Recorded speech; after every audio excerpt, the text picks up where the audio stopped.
حضرت سیدنا داؤد علی نبینا وعلیہ کی خدمت سراپا عظمت میں ایک نوجوان دولہا زیارت کے لیے حاضر ہوا۔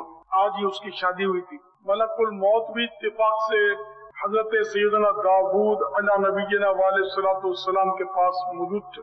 اس جوان کو دیکھ کر ملک الموت سیدنا عزرائیل علیہ السلام نے کہا، اے داؤد یہ کون ہے؟ فرمایا یہ ایک مسلمان ہے اور مجھ سے محبت کرتا ہے۔ حضرت سیدنا ملک الموت عزرائیل علیہ السلام نے کہا، اے داؤد اس دولہے کی زندگی صرف 6 دن باقی رہ گئی ہے۔ یہ سن کر حضرت سیدنا داؤد علی نبینا وعلیہ السلام رنجیدہ ہوئے۔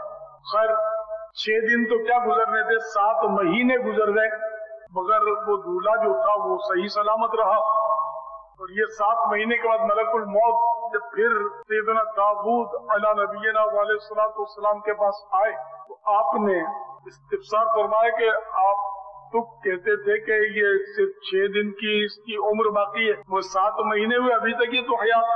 تو انہوں نے کہا کہ میں نے صحیح کہا تھا، دراصل بات یہ کہ جب 6 دن پورے ہو گئے اور میں نے اس کی روح قبض کرنا چاہی تو اللہ تبارک و تعالی نے ارشاد فرمایا، اے اسرائیل میرے اس بندے کو چھوڑ دے، کیونکہ یہ جب حضرت داؤد علی نبینا وعلیہ السلام سے مل کر باہر نکلا تو وہاں اس نے ایک محتاج فقیر کو پایا تو اپنی زکات اس کے حوالے کر دی۔ اس محتاج کا دل خوش ہو گیا اور اس نے اس کی درازی عمر کی دعا کی اور ساتھ میں یہ بھی دعا کی کہ یہ حضرت داؤد علیہ السلام کا رفیق بنے، ساتھی بنے۔ تو میں نے اس کی دعا قبول فرما لی، اس لیے اب میں نے اس کے 6 دن کو 60 سال سے بدل دیا، مزید 10 سال بڑھا دیے، لہذا تم یہ مدت یعنی 70 برس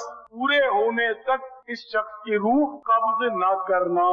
مزید اللہ تبارک و تعالی نے ارشاد فرمایا، میں نے اس کے لیے یہ بھی لکھ دیا ہے کہ وہ جنت میں داؤد کا رفیق ہو۔